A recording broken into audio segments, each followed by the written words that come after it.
warahmatullahi wabarakatuh. Waalaikumsalam. Terima kasih atas kehadiran Bapak Ibu dalam kegiatan diseminasi hari ini. Bapak Kepala Sekolah yang saya hormati, Bapak Ibu Guru yang saya hormati, untuk mengefisienkan waktu, acara diseminasi pemaparan penerapan pemahaman budaya positif kita akan buka dengan mengucapkan Bismillahirrahmanirrahim. Pertama-tama saya persilakan kepada Bapak Kepala Sekolah untuk memberikan kata sambutan dalam kegiatan ini. Waktu dan tempat disilakan.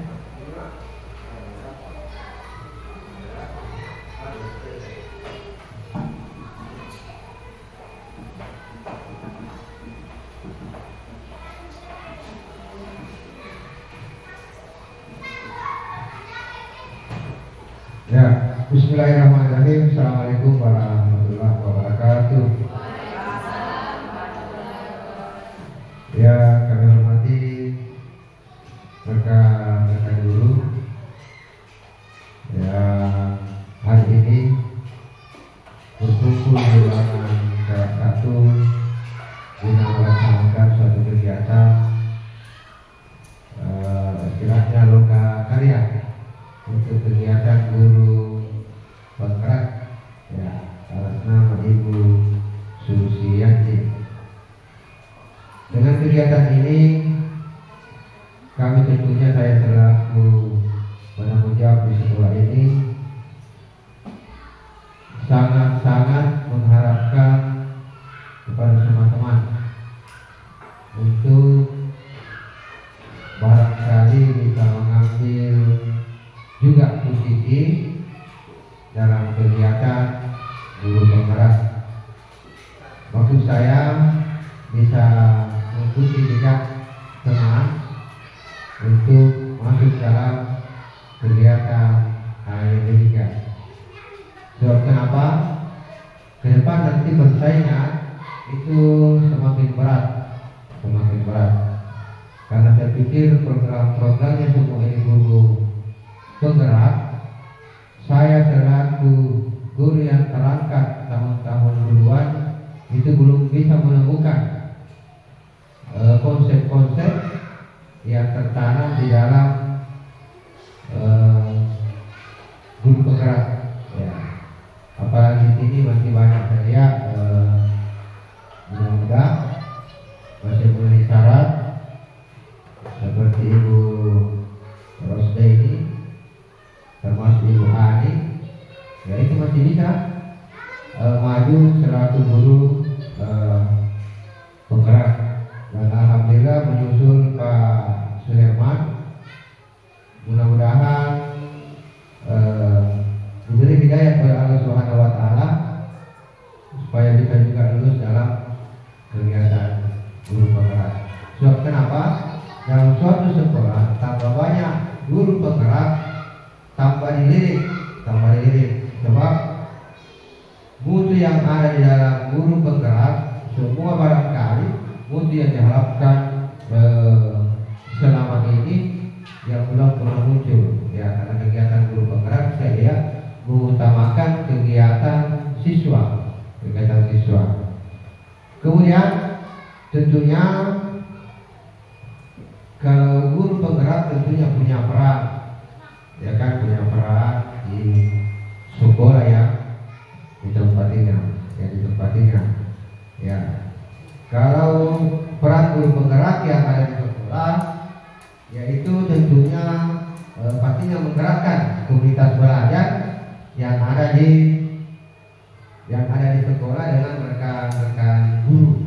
Ya, itu peran sehingga ada guru penggerak yang muncul di sekolah. Termasuk bukan saja sekolah di sini, termasuk sekolah yang ada di wilayah ini, ya, dia bisa berpartisipasi langsung untuk kegiatan itu. Kemudian guru penggerak itu harus punya peran juga untuk menjadi pengajar praktik, pengajar praktik bagi rekan guru yang terkait dengan pembangunan pembelajaran. Ya, itu harus itu perannya itu guru penggerak, guru penggerak. Harus dia menjadi pengajar praktik bagi guru yang ada di sekolah. Dan saya yakin dan percaya bahwa Ibu Susi mampu melaksanakan itu, tergantung bagaimana teman-teman untuk menjemput apa yang dipersembahkan oleh Ibu Susi daripada hasil pembelajarannya di kegiatan guru penggerak.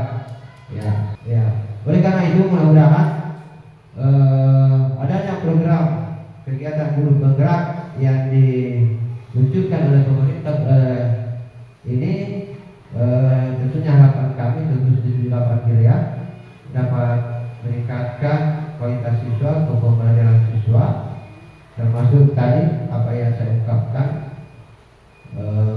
terkhusus guru penggerak harus mengambil peran untuk membantu teman-teman guru, dan sebaliknya juga teman-teman guru juga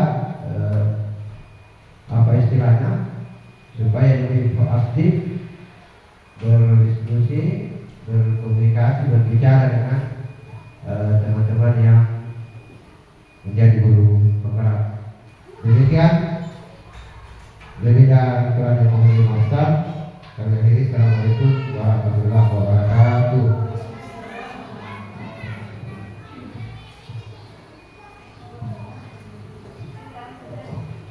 Terima kasih kepada Bapak Kepala Sekolah atas sumbangsi pendapatnya dan masukannya. Saya lihat Bapak Ibu guru ini kayaknya panas ya. Kita semangat dulu. Kalau saya bilang SD 78 Birea, jawabnya hebat luar biasa. SD 78 Birea, Hebat luar biasa. masih kurang semangat. SD 78 Birea, Hebat luar biasa. Nah, sekarang masuk dalam kegiatan inti, yaitu menyebarkan pemahaman dan penerapan budaya positif. Ya, ini sebagai tugas saya di calon guru penggerak angkatan 9, diseminasi budaya positif. Jadi ada konsep-konsep penerapan budaya positif yang ingin saya paparkan pada hari ini, dan itu harus dimiliki oleh seorang guru. Bagaimana menerapkan budaya positif di sekolah? Yang pertama yaitu paradigma pembelajaran. Sebentar akan dibahas bagaimana itu paradigma pembelajaran, disiplin positif, kebutuhan dasar manusia, motivasi perilaku manusia, posisi kontrol guru, keyakinan kelas atau keyakinan sekolah, dan segitiga restitusi. Yang pertama yaitu paradigma pembelajaran. Seperti kita tahu, menurut Ki Hajar Dewantara, pembelajaran yaitu proses menuntun anak ke arah yang lebih baik. Kalau dulu itu pembelajaran kita menuntut anak untuk menjadi yang lebih baik. Tapi sekarang kata menuntut itu sudah tidak dipakai lagi. Jadi bagaimana kita merangkul anak, menuntun, kita tuntun. Anggaplah sebagai anak yang baru lahir, kita tuntun bagaimana anak itu bisa bicara, bisa makan, sampai bisa menjadi dewasa seperti kodratnya ya, yang sesuai dengan profil pelajar Pancasila. Jadi ada 6 profil pelajar Pancasila yang kita ketahui. Yang pertama, beriman dan bertakwa kepada Tuhan Yang Maha Esa serta berakhlak mulia. Kemudian berkebinekaan global, gotong royong mandiri, bernalar kritis dan kreatif. Ada lagunya itu. Belajar. Ayo supaya kita tidak bosan, ayo kita menyanyi lagunya Profil Pelajar Pancasila. Pelajar Pancasila beriman dan bertakwa pada Tuhan Yang Esa dan berakhlak mulia, berkebinekaan global, gotong royong mandiri, kreatif dan bernalar kritis. Jadi itu, ya kita menuntun anak itu ke arah yang sesuai dengan profil pelajar Pancasila. Jadi ada 6 dimensi yang harus kita ketahui. Kemudian ada disiplin positif. Mungkin Bapak Ibu bisa mengeluarkan pendapatnya, apa itu disiplin positif? Kak Nasir, mungkin bisa? Disiplin positif, Pak. Ya, Pak Herman, coba. Ya, terima kasih. Jadi menurut saya yang namanya disiplin positif ya tentu saja dulunya negatif ya. Jadi perlakuan di sekolah yang yang bukan positif ya, artinya masih negatif. Jadi mungkin guru-guru disiplin positif diantaranya yaitu kehadiran ke sekolah ya, mungkin kehadiran ke sekolah harus jam 7.15 harus mungkin berada di sekolah. Terus yang kedua mungkin pembelajaran di kelas. Jadi masih banyak biasa siswa-siswa atau sementara belajar siswanya kemudian keluar masuk. Jadi kadang saya sebagai guru PJOK juga biasa merasa terganggu dengan siswa-siswa yang bukan mata pelajaran PJOK tetapi berada di luar lapangan. Jadi mungkin disiplin positifnya guru-guru di dalam kelas mungkin harus lebih ditingkatkan lagi. Mungkin seperti itu. Terima kasih. Assalamualaikum warahmatullahi wabarakatuh. Waalaikumsalam warahmatullahi wabarakatuh. Tanya dulu untuk Pak Herman. Apa itu disiplin positif? Jadi tadi yang sudah dipaparkan Pak Herman itu fokus pada perilaku ya, perilaku. Jadi ya kita lihat di sini.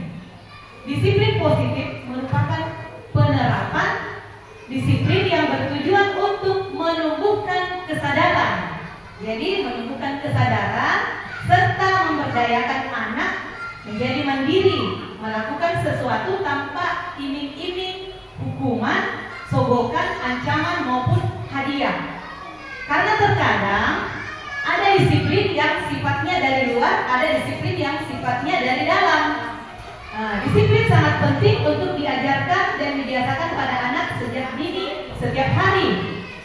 Sebab disiplin akan membentuk karakter positif anak agar kelak ia mampu menentukan sendiri mana tindakan yang harus dilakukan dan mana tindakan yang sebaiknya tidak dilakukan atau dihindari.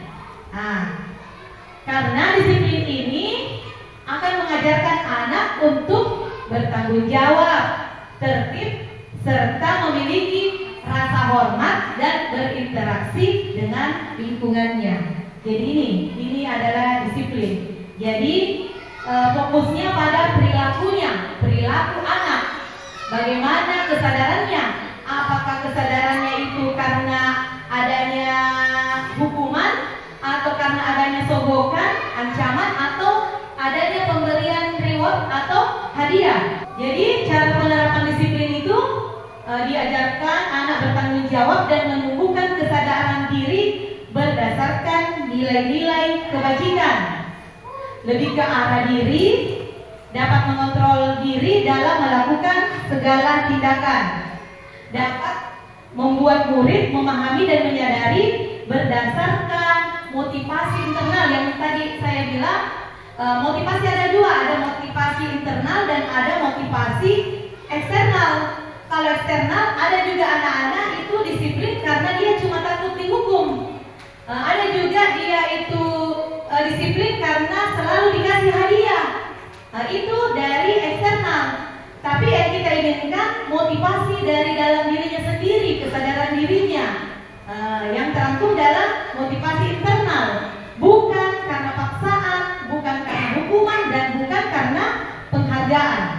Yang ketiga yang kita bahas yaitu kebutuhan dasar manusia. Yang dulu itu kebutuhan dasar itu ada kebutuhan pangan, sandang, dan kemewahan. Tapi ini kebutuhan dasar manusia ini ada 5. Ya, yang pertama kesenangan. Jadi kebutuhan untuk merasa senang.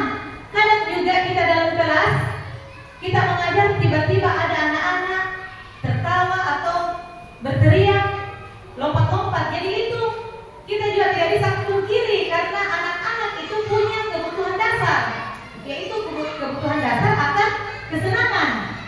Yaitu setiap orang punya kebutuhan seperti itu. Kemudian ada juga kebutuhan cinta dan kasih sayang, kebutuhan untuk diterima. Terkadang juga dalam kelas kadang ada guru yang menunjuk muridnya hanya itu saja, yang memberikan perlakuan berbeda pada murid, padahal seharusnya murid itu diberlakukan sama tanpa melihat latar belakang murid itu, karena murid itu juga butuh cinta dan kasih sayang, butuh untuk diterima. Kemudian yang ketiga yaitu kebutuhan dasar manusia yang ketiga, kebebasan. Kebebasan, kebutuhan akan pilihan, kemandirian, dan otonomi. Jadi mereka juga bebas memilih yang mana yang mereka sukai. Itu kebutuhan dasarnya juga anak-anak. Yang keempat, kebutuhan penguasaan, kebutuhan pengakuan dan kemampuan serta prestasi. Jadi setiap anak juga punya kebutuhan untuk berprestasi. Walaupun tingkat kecerdasan anak itu berbeda, tetapi setiap anak juga membutuhkan itu, butuh untuk prestasi. Yang kelima adalah kebutuhan untuk bertahan hidup, yaitu fisiologisnya dan psikologi. Psikologinya itu rasa amannya, kalau psikologisnya itu kebutuhan akan sandang pangannya. Jadi ini ada 5 kebutuhan dasar manusia yang harus dipenuhi. Kemudian ini ada motivasi manusia yang tadi yang berhubungan dengan perilaku disiplin. Motivasi manusia itu terkadang ada anak-anak yang termotivasi cepat datang ke sekolah itu karena untuk menghindari ketidaknyamanan. Kemudian ada juga untuk mendapatkan imbalan atau penghargaan. Yang ketiga untuk menjadi orang yang mereka inginkan dan menghargai diri sendiri dengan nilai-nilai yang mereka percaya. Kalau untuk poin yang pertama dan yang kedua itu masuk dalam motivasi eksternal. Jadi bukan motivasi dalam dirinya. Mereka melakukan motivasi ini karena yang pertama itu menghindari ketidaknyamanan. Mereka takut akan hukuman. Datang ke sekolah tepat waktu karena takut apabila terlambat itu nanti kena hukuman. Entah itu hukumannya berupa hukuman fisik atau hukuman berupa kata-kata. Ada juga karena selalu mau dipuji. Oh ini anakku cepat datang. Karena kenapa? Dia sudah bergantung pada penghargaan dari orang lain. Jadi bukan dari dirinya. Tetapi juga ada anak yang dia datang ke sekolah tepat waktu itu, sebagai contoh kecilnya ya, karena memang dia menghargai diri sendiri. Memang sudah ada kesadaran dalam dirinya bahwa dia harus menghargai waktu. Dia harus menjadi orang yang dia inginkan dengan nilai-nilai yang mereka percaya. Jadi itu adalah motivasi internal. Jika murid masih termotivasi karena untuk menghindari ketidaknyamanan, itu eksternal yang tadi yang sudah saya jelaskan. Tetapi apabila termotivasi karena dirinya sendiri, berarti dia termotivasi internal.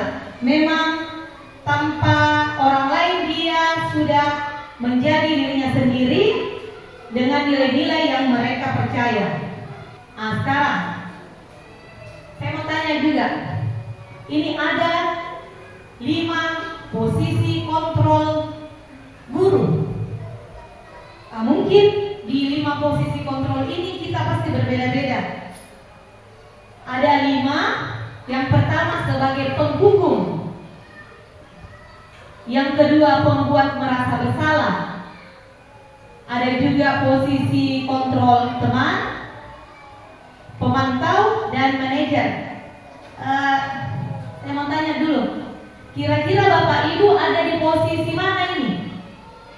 Apakah di penghukum, pembuat merasa bersalah, posisi teman, atau pemantau, atau manajer?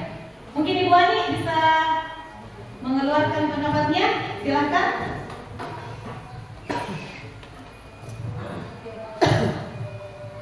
Terima kasih Bu kesempatannya.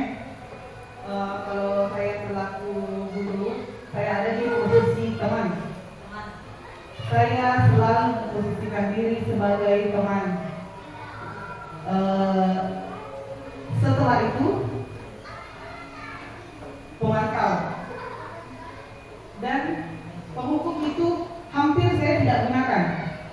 Hampir. Kalau saya gunakan itu terlalu darurat. Kenapa saya pilih poin ketiga, teman? Karena anak-anak itu dia secara psikolog dia tidak butuh pengajar, tetapi dia sharing. Apakah itu sharing dari cerita tentang keluarganya, bermain teman bermainnya, atau apa saja, hal-hal dari yang kecil sampai yang besar. Anak-anak itu suka sharing kalau dia menganggap bahwa ini adalah temanku. Jadi kenapa saya posisikan sebagai teman itu seperti itu alasan saya. Dan kemudian di dalamnya seolah bahwa saya selaku teman yang mengarahkan mereka lebih dari yang dia paham. Dan tekniknya juga saya kenapa tidak terlalu mengambil tingkat atas, karena saya kembali bahwa kelas 1 itu belum saatnya calistung, bukan tema patennya itu calistung di kelas 1. Jadi lebih banyak bermain. Nah, dalam bermain itu butuh teman. Ya, cukup sekian dari saya, Bu. Terima kasih. Ya. Salam untuk Ibu Ani. Iya, jadi Ibu Ani mengambil posisi kontrol sebagai teman. Mungkin Ibu Maya. Ya. Iya, terima kasih. Kalau dari saya, posisi kontrol yang saya pilih itu sama dengan Bu Anis teman. Kapan kita mengajar, memberikan pelajaran kepada siswa, anak didik kita, dengan memposisikan teman, yakin dan percaya bahwa mereka itu mau mengeluarkan semua yang ada di dalam benaknya. Misalnya ketika dia ada masalah di rumah, kan biasa kan ada siswa datang kayak yang terus ketika kita memposisikan diri kita sebagai teman, kita dekati, kenapa tidak lagi begitu, otomatis mereka akan menceritakan segala sesuatunya yang ada di dalam diri mereka. Terima kasih, cukup sekian. Assalamualaikum warahmatullahi wabarakatuh. Ya, tepat Ibu Maya. Ya, jadi sudah 2 pendapat dan pendapatnya sama. Posisi kontrol teman. Mungkin ada posisi kontrol yang lain. Ibu Eni mungkin? Sama. Kalau Ibu Tini? Yang kelas bawah. Jadi sama-sama kita mengenal bahwa siswa penentuannya siswa itu adalah teman, dan siswa juga menganggap sebagai gurunya itu adalah Sekian. Kalau Pak Herman?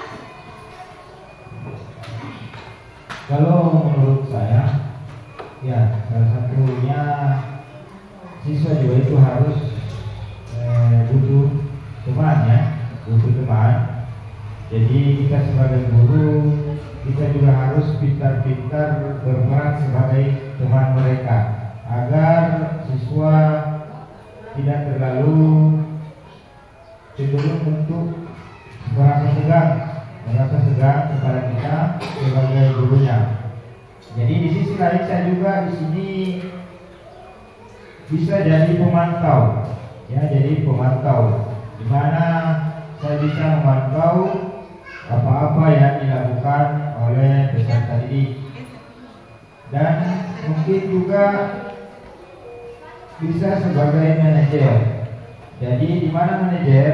Di sini kita yang mengatur apa-apa yang diinginkan siswa, apa-apa yang siswa merasa senang apabila kita melakukan pembelajaran di kelas.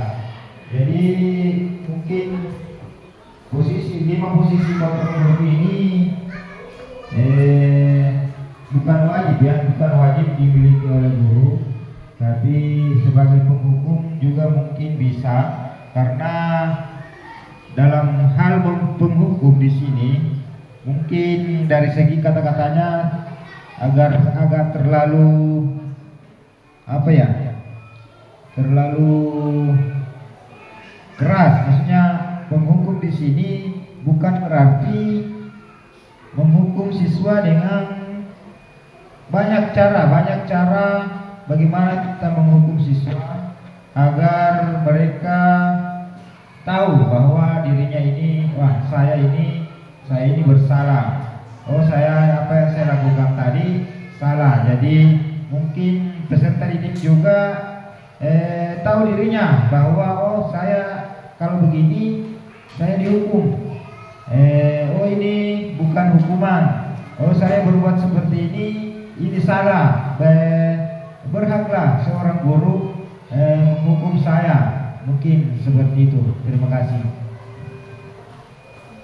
Iya, terima kasih kepada Bapak Ibu atas pendapatnya semua. Tepuk tangan dulu. Masih semangat? SD 78 Biria? Hebat, luar biasa. SD 78 Biria? Hebat, luar biasa. Iya.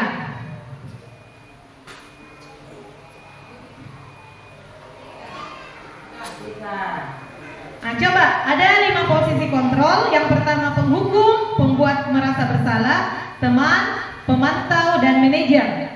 Rata-rata teman, rekan-rekan guru itu memilih posisi kontrol teman.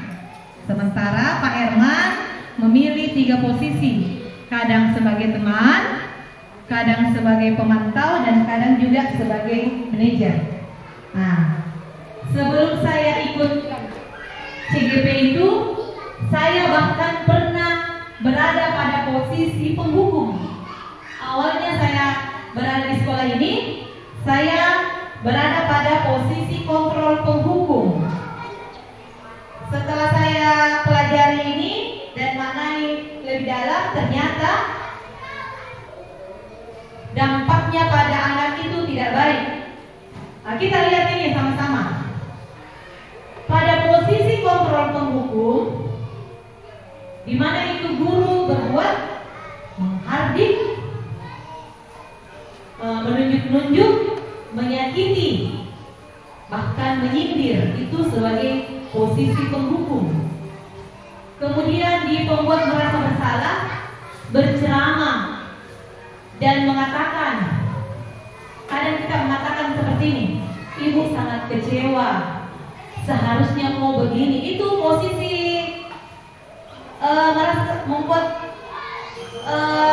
merasa bersalah, itu posisi seperti itu. Dan kadang juga saya lakukan itu sebelumnya.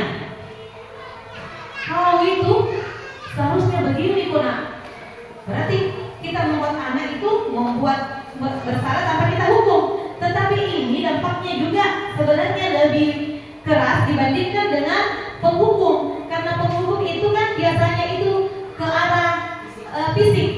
Ya, kalau ini kadang hatinya anak. Kemudian sebagai teman, biasa kita mengatakan membuatkan alasan untuk muridnya. Ayolah nak, misalkan anak-anak tidak mau menulis, ayolah nak, tulis Maji. Demi saya ini menulis Maji, masa tidak bisa menulis? Itu sebagai teman itu. Kemudian sebagai pemantau, biasa kita menghitung, mengukur, mengawasi. Itu seperti pemantau itu. Kalau manajer mengajukan pertanyaan-pertanyaan seperti apakah anak-anak itu tidak merasa bersalah dalam hal ini? Kadang seperti itu. Kemudian juga ini ada perkataan guru. Kalau di posisi penghukum, kalau kamu tidak melakukannya, awas ya, rasakan. Seperti itu. Kadang kita mengatakan seperti itu pada anak-anak. Kalau mengancam. Kalau di pembuat merasa bersalah, kamu seharusnya sudah tahu, ibu lelah sekali, ibu stres. Kadang kita mengeluarkan kata seperti itu membuat anak-anak merasa bersalah. Kemudian itu sebagai teman, ayolah lakukan demi ibu. Masa kamu tidak mau? Nah, itu seperti itu. Sifatnya membujuk, ya. Kemudian pemantau, apa peraturannya? Seperti itu yang kita katakan. Kalau di manajer, apa yang kita yakini? Apa yang bisa kau kerjakan untuk memperbaiki masalah ini? Kemudian apa hasilnya?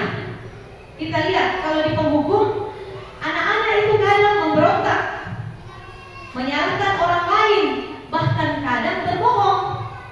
Nah itu yang muncul dalam diri anak. Kemudian itu di pembuat merasa bersalah, kadang anak juga menyembunyikan, menyangkal, berbohong. Misalkan dia terlambat ke sekolah, ditanya, kan mau dihukum. Dan anak-anak itu biasa menyalahkan orang lain. Dia bilang, mamaku yang terlambat kasih bangun kak. Nah itu, padahal tidak seperti itu kenyataannya.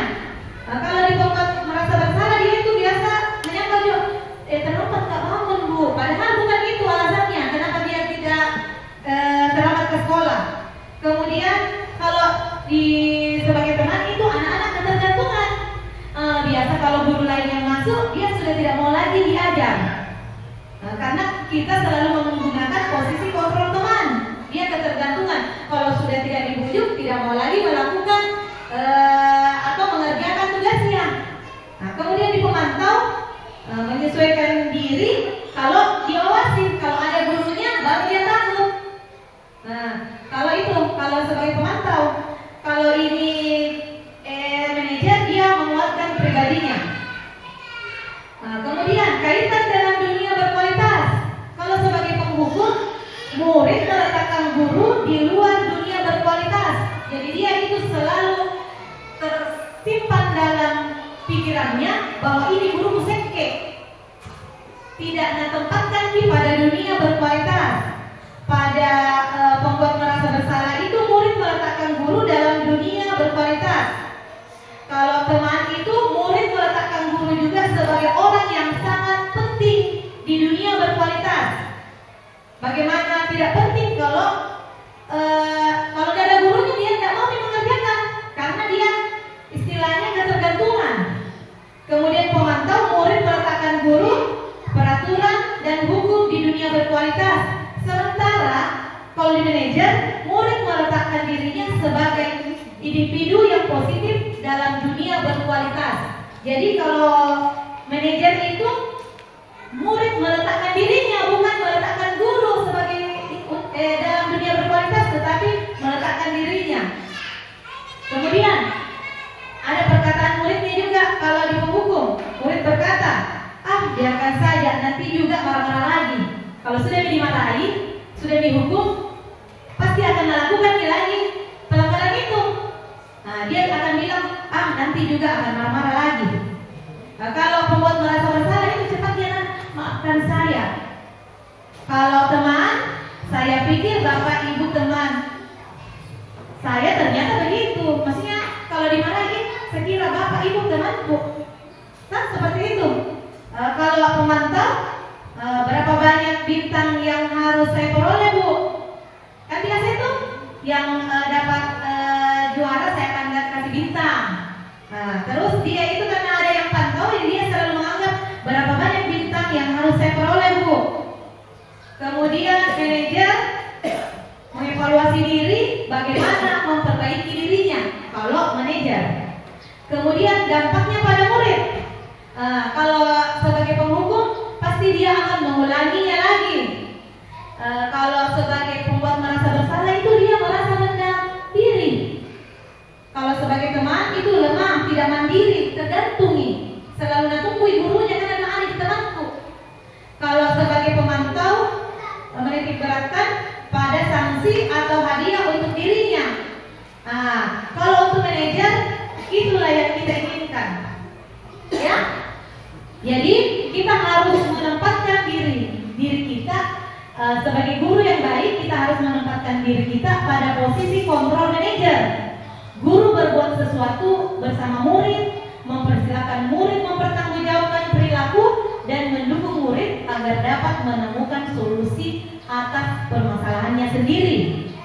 Posisi manajer mengacu pada restitusi yang dapat menjadikan murid sebagai manajer bagi dirinya sendiri, sehingga tercipta identitas positif pada diri murid. Jadi Bapak Ibu sekalian, setelah ini diseminasi pemaparan tentang budaya positif, saya harap kepada Bapak Ibu kita berada pada posisi kontrol manajer.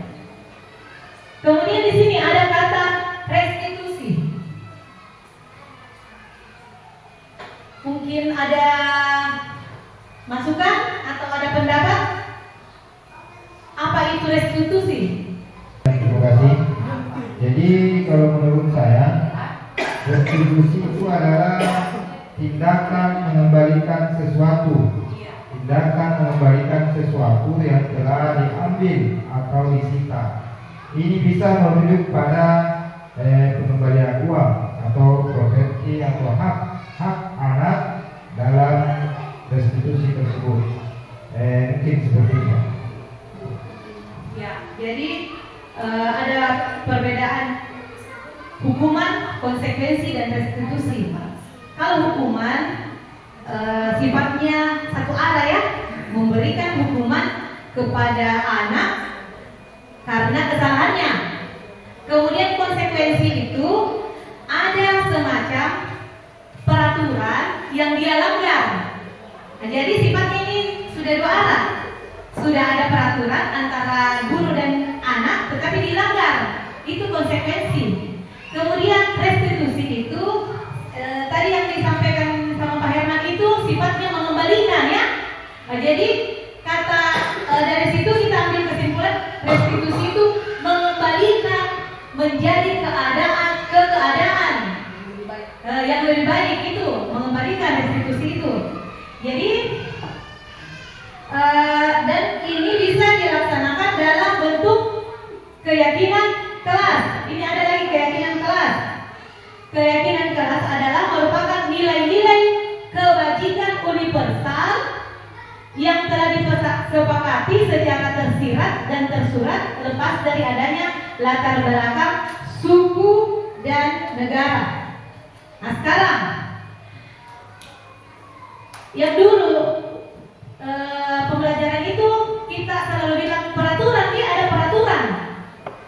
Peraturan bentuknya terikat. Peraturan berarti ada yang buat, kita yang laksanakan. Kalau peraturan itu kita ganti menjadi keyakinan kita. Jadi tidak ada lagi yang namanya peraturan, tetapi keyakinan kita dalam bentuk kesepakatan kelas. Seperti itu.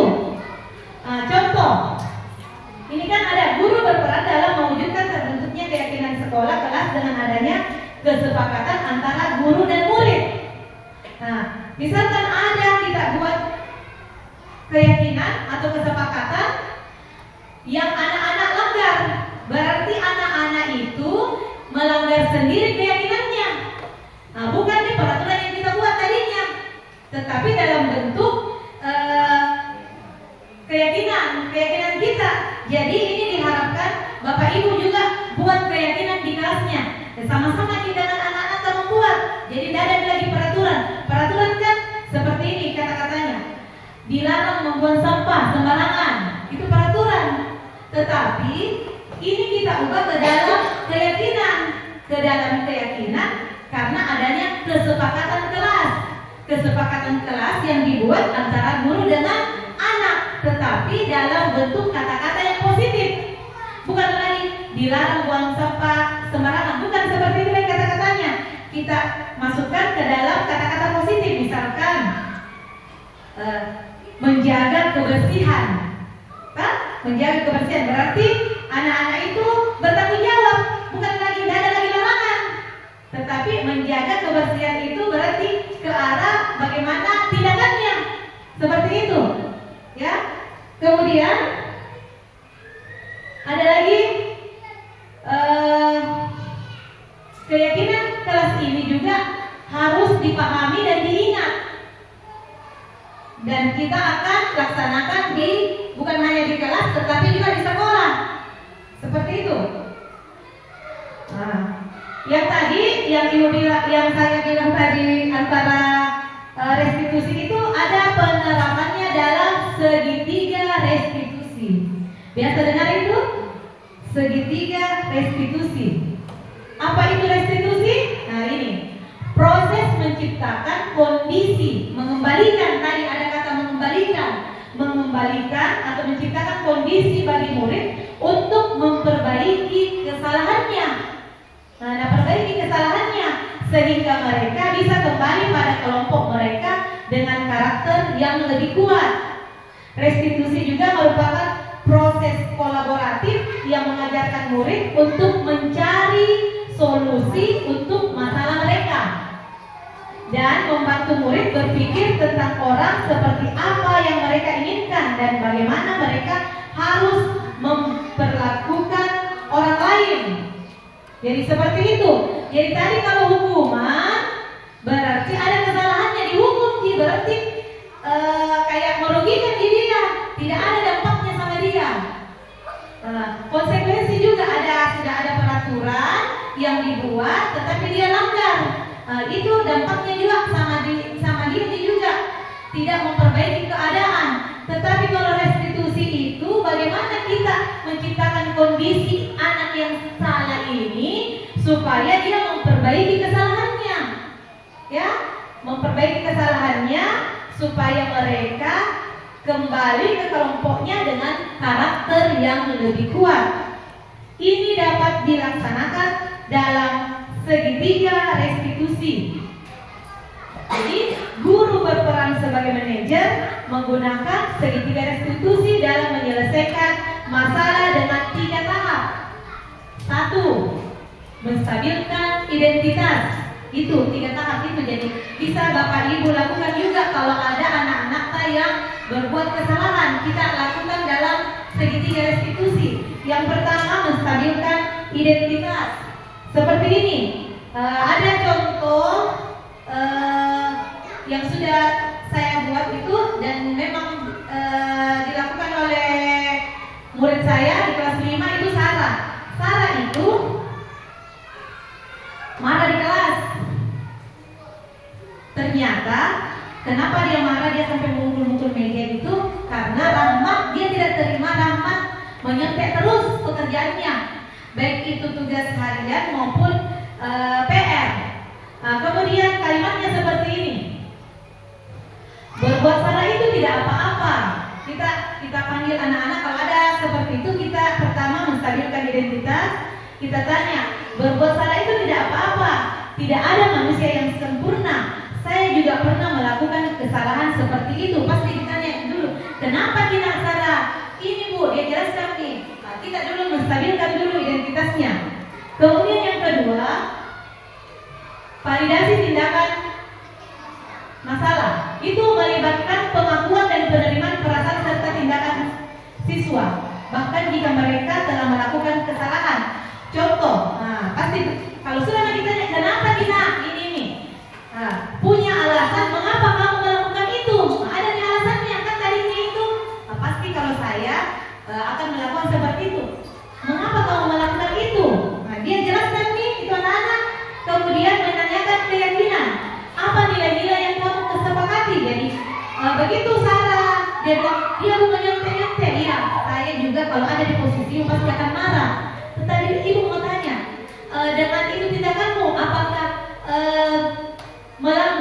keyakinan yang kita buat selama ini, karena kan sudah ada keyakinan kelas. Dia bilang, iya Bu, keyakinan apa nah yang kita langgar? Dia bilang, menghargai orang lain. Nah karena bentuk marah-marahnya itu kan, Sarah itu berarti dia tidak menghargai orang lain.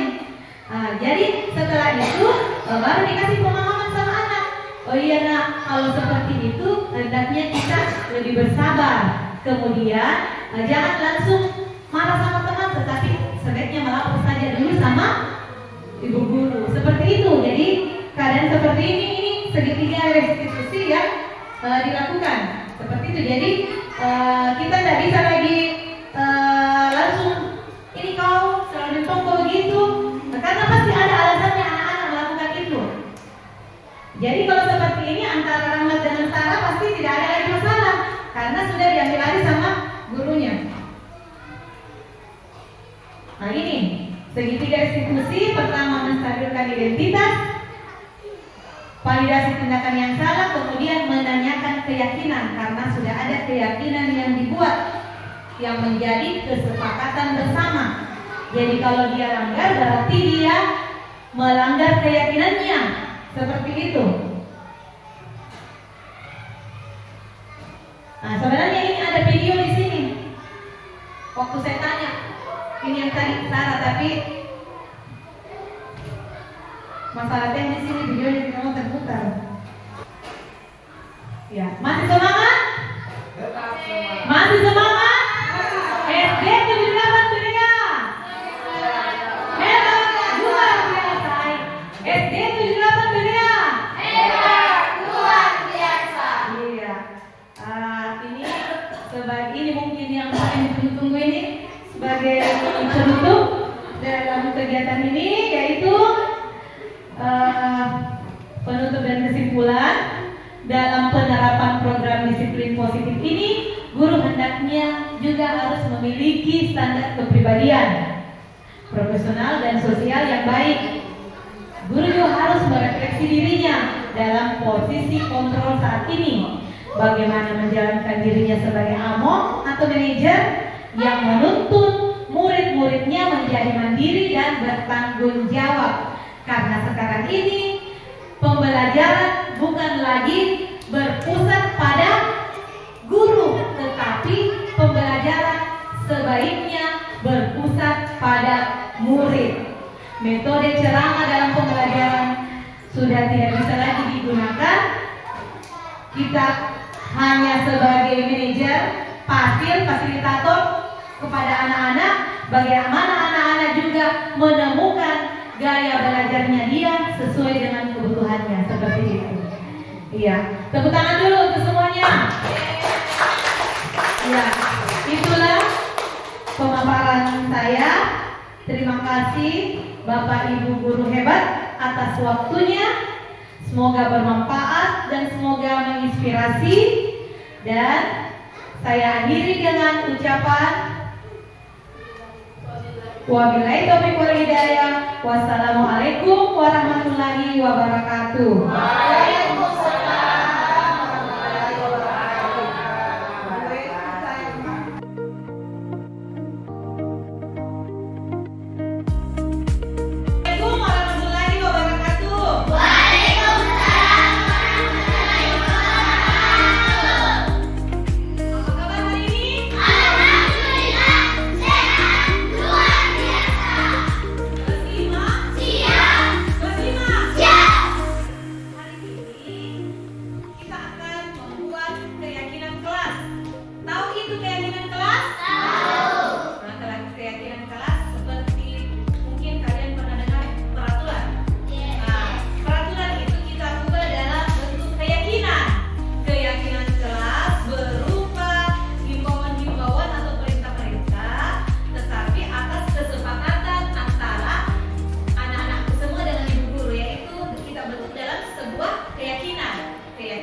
Jadi siap pulpennya semua?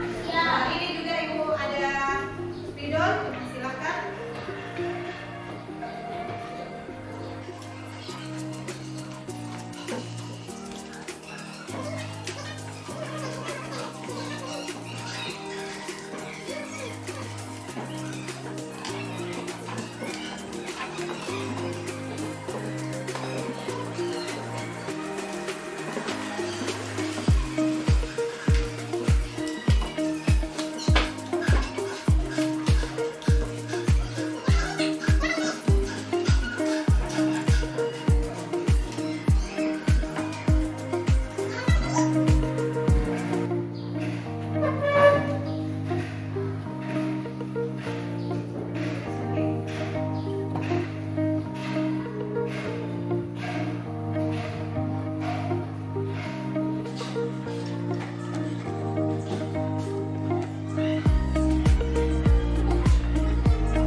Sekarang silakan ditempel mulai dari kelompoknya Sakina.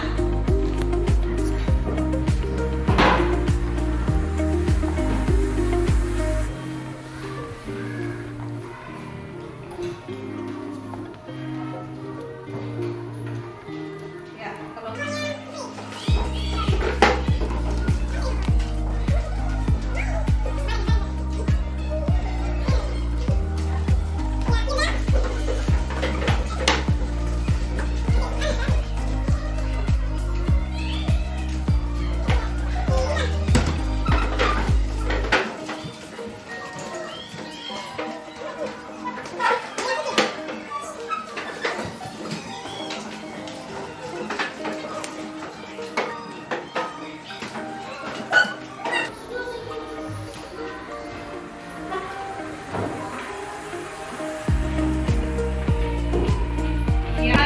Ibu akan pilih ya.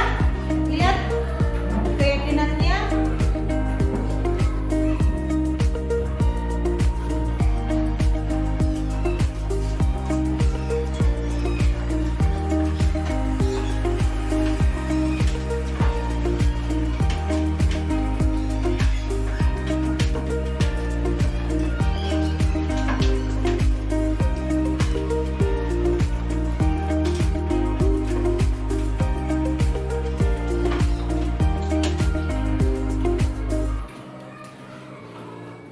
Ya, tadi ada beberapa keyakinannya yang sama. Jadi yang sama Ibu hanya pilih satu ya, karena sama kata-katanya.